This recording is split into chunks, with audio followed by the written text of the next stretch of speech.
Hello everyone, welcome to this channel. आज की video में पढ़ने वाले हैं English NCERT book class 8 honeydew से 8th चैप्टर जिसका नाम है अ शॉर्ट मानसून डायरी। चलिए पढ़ते हैं। देखिए क्या है इसमें, बहुत ही इंटरेस्टिंग है ये। Before you read, do you know what a diary is? क्या आप जानते हो कि डायरी क्या होता है? It's a record of personal experience written day after day over a long period of time. अब देखो डायरी क्या होती है। डायरी में हम अपना पर्सनल एक्सपीरियंस लिखते हैं डे बाय डे, यानी कि प्रतिदिन का। हमने आज क्या किया, हम कल क्या करने वाले हैं, कैसा हमें महसूस हुआ, अच्छा या बुरा हुआ, क्या चीजें हमारे साथ घटित हुई, ये सारी चीजें हम डायरी में लिख देते हैं। Okay, You can also use a diary to note down things you plan to do immediately or in future. साथ ही साथ आप डायरी में ये चीजें भी लिख सकते हो कि आप भविष्य में क्या करने वाले हो और क्या चीजें आपने करनी है, ताकि आपको ध्यान रहे, आप भूलो ना। कई बार ऐसा होता है कि दिन प्रतिदिन की जिंदगी में भूल जाते हैं कि हमने अब क्या करना है, आगे के हमारे प्लान क्या है। तो उस टाइम पर जो डायरी है वो हमें याद दिला देती है। तो कई बार बहुत ही महत्वपूर्ण साबित होती है हमारी diary. One of the most famous diaries published as a book is the Diary of Anne Frank. अब देखिए, जो एक प्रसिद्ध डायरीज जिनको बुक के रूप में प्रकाशित किया गया है उनमें से एक है जिसका नाम है the diary of Anne Frank, यानी कि एनी फ्रैंक की diary. Okay, here are a few extracts from Ruskin Bond's diary in which he portrays the silent miracles of nature and life's little joys and regrets. Read on. यहाँ पर जो दिया हुआ है इस चैप्टर में Ruskin bond की diary से कुछ एक्सट्रैक्ट दिए गए हैं, कुछ उदाहरण दिए गए हैं जिनमें उन्होंने बताया है कि मानसून के टाइम पर कैसा एक्सपीरियंस होता है, अच्छा या बुरा, किस तरह की चीजें होती है ना। खुशी भी होती है और कई बार कई ऐसे मौके भी आ जाते हैं जब तकलीफ भी उठानी पड़ती है, मन उदास भी हो जाता है ना। तो जो प्रकृति है उसमें कितना जादू छुपा हुआ है, उस प्रकृति के जादू को, मिरेकल को यहाँ पर पोर्ट्रे किया है, चित्रित किया है राइटर। जून 24, अब यहाँ पर जून 24 की डायरी में क्या लिखते हैं पढ़ेंगे। The first day of monsoon mist. Mist का मतलब होता है कोहरा। तो यहाँ पर राइटर अपनी डायरी में लिख रहे हैं कि मानसून का पहला दिन है और कोहरा फैला हुआ है। And it is strange how all the birds fall silent as the mist comes clipping up the hill. और यहाँ पर राइटर लिखते हैं कि ये बहुत ही अजीब है ये देखना कि किस तरीके से पहाड़ों पर कोहरा फैल जाता है और उस टाइम पर उस कोहरे को देखकर जो सारे के सारे पशु पक्षी होते हैं वो बिल्कुल साइलेंट हो जाते हैं, है ना। बिल्कुल चुप्पी जैसी फैल जाती है पूरे पहाड़ों में। जैसे जैसे कोहरा चढ़ता चला जाता है, बढ़ता चला जाता है पहाड़ों में, एक पूरे पहाड़ों को घेर लेता है ना। जिसे हम कह देते हैं कोहरे की चादर फैल जाना चारों ओर, इस तरह से। तो इस कोहरे में क्या होता है, जो पक्षी होते हैं ना, जो नॉर्मली चहचहाते रहते हैं, कलरव करते रहते हैं, वो चहचहाना बंद कर देते हैं और बिल्कुल साइलेंट हो जाते हैं पहाड़ों पर। ऐसा यहाँ पर उन्होंने डायरी में लिखा हुआ है। Perhaps that's what makes the mist so melancholy. Melancholy का मतलब होता है उदास कर देना, दुखी कर देना। और यहाँ पर राइटर कहते हैं कि शायद यही वो कारण है जिसके कारण जब कोहरा है वो अपने आप को बिल्कुल उदास और अकेला महसूस करता है, क्योंकि पहाड़ों पर चारों तरफ शांति छा जाती है ना, जब कोहरा छा जाता है पहाड़ों पर। Okay ji, not only does it conceal the hills, ये सिर्फ पहाड़ियों को ही नहीं ढक लेता कोहरे की चादर में, बल्कि blankets them in silence too, बल्कि पूरे पहाड़ियों पर एक शांति की चादर जैसे फैला देता है, चुप्पी सज जाती है चारों ओर, है ना। Only an hour ago the trees were ringing with birds song. अब यहाँ पर वो कहते हैं, लिखते हैं अपनी डायरी में कि करीब 1 घंटा पहले जब कोहरा छा गया था पूरे पहाड़ों पर, उससे 1 घंटा पहले इन्होंने देखा था कि जो पक्षी है वो चारों ओर चहचहा रहे हैं और बड़ा ही खुशहाल सा माहौल है चारों तरफ, है ना। और जैसे ही कोहरा छा जाता है तो जो पक्षी है वो चहचहाना बंद कर देते हैं। And how the forest is deathly still as though it were midnight. और deathly का मतलब यहाँ पर एक मौत का सा सन्नाटा छा जाता है ना। तो यहाँ पर वो कहते हैं कि जब कोहरा छा जाता है ना तो जंगलों में ऐसा लगता है जैसे कि मौत का सा सन्नाटा छा गया, एकदम बिल्कुल सन्नाटा, बिल्कुल चुप्पी सज जाती है चारों ओर, जैसे कि आधी रात हो चुकी हो। Through the mist, Viju is calling to his sister.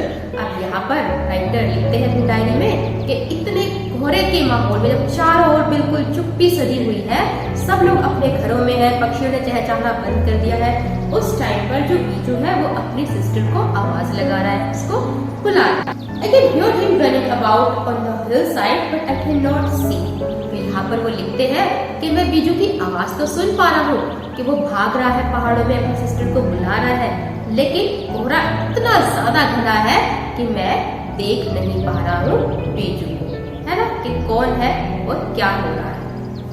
ये आपने भी महसूस किया होगा जब कोहरा छा जाता है, तो कई बार जब कोहरा घना होता है सर्दियों के टाइम पर, तो आसपास का बिल्कुल दूर तक का मतलब दिखना बंद हो जाता है। तो ऐसा ही कुछ यहाँ पर जो राइटर है उन्होंने डिस्क्राइब किया है कि जब पहाड़ों में कोहरा छा जाता है तो किस तरह का वातावरण हो जाता है और कैसा वो महसूस करते हैं। अब यहाँ पर जून 25 को क्या होता है वो लिख रहे हैं डायरी में।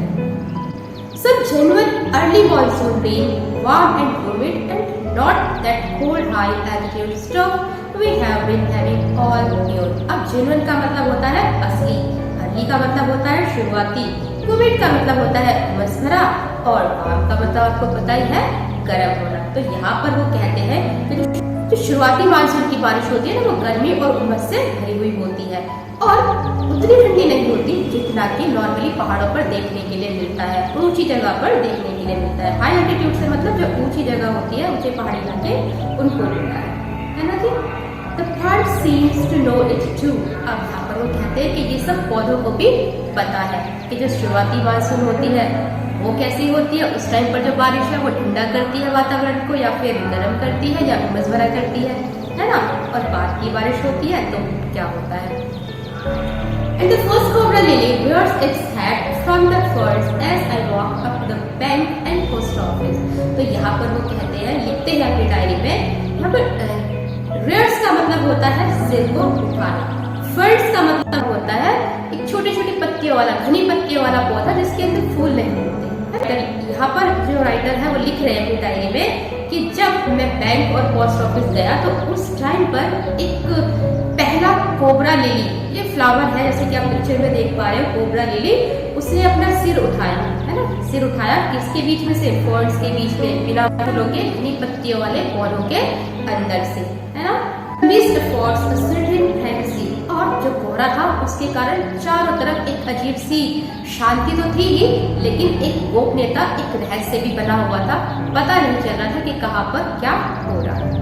School boy asked me to describe the hill station and valley in one sentence. अब यहाँ पर वो कहते हैं कि स्कूल के विद्यार्थी ने उनसे कहा कि अगर आपको जो एक हिल स्टेशन होता है, जो पहाड़ियाँ होती है, जो खाड़ियाँ होती है, उनको डिस्क्राइब अगर करना हो, उनके बारे में वर्णन अगर करना हो, बताना हो कि कैसा लगता है कैसा नहीं लगता है, अगर एक सेंटेंस में सब कुछ कहना हो तो वो क्या कह सकते हैं, है ना, पहाड़ों के बारे में, खाड़ियों के बारे में, पेड़ पौधों के बारे में, है ना।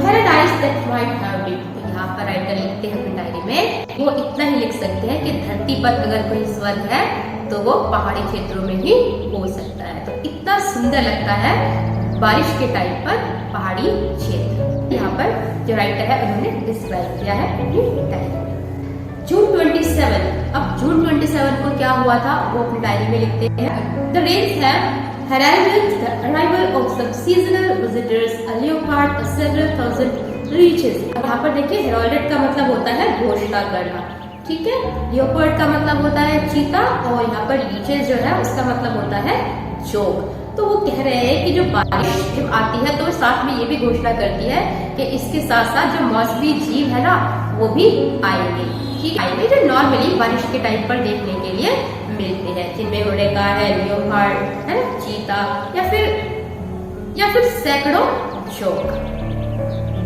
तो वो भी बारिश के टाइम पर नॉर्मली पहाड़ों में देखने के लिए मिलते हैं। कहने का मतलब है, ये लिखते हैं कि लोग अवेयर हो जाते हैं कि अगर बारिश का टाइम है तो जो चीते हैं और जो लीचेस हैं यानी कि जोग, वो भी देखने के लिए मिलेंगे, उनसे भी बचाव करना पड़ेगा।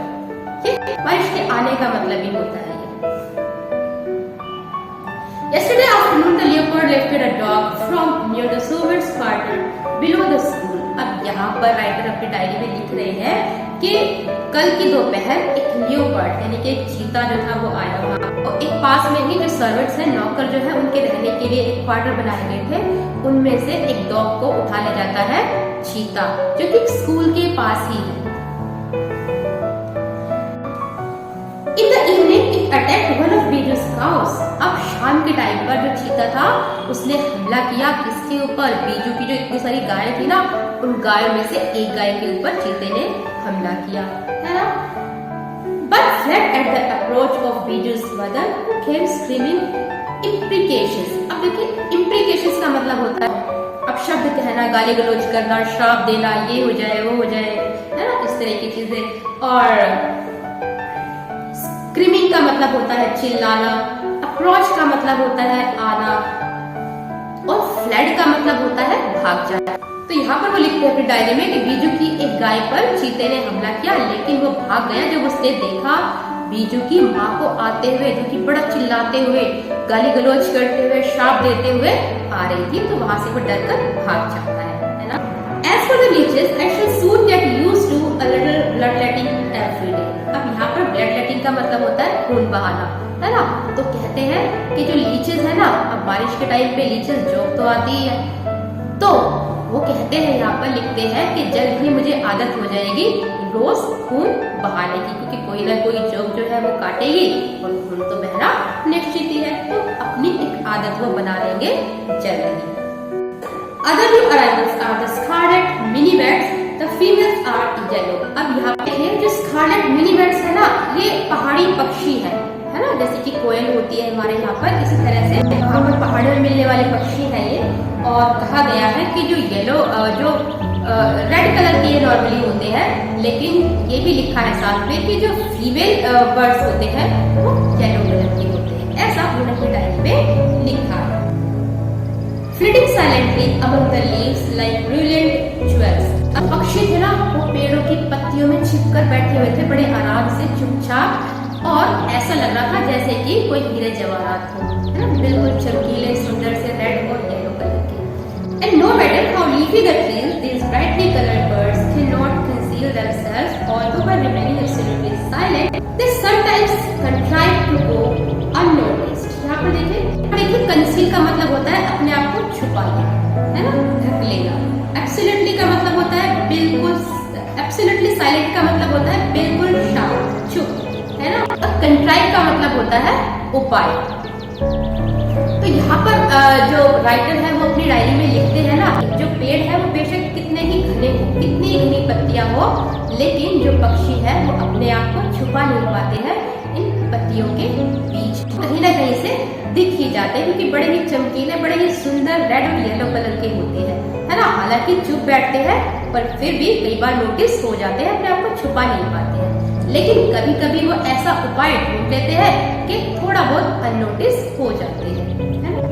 Along come a pair of drongos, unusually aggressive, chasing the mini bats away. यहाँ पर बताया गया है ड्रोंगोस क्या होता है, एक गाने वाला पक्षी।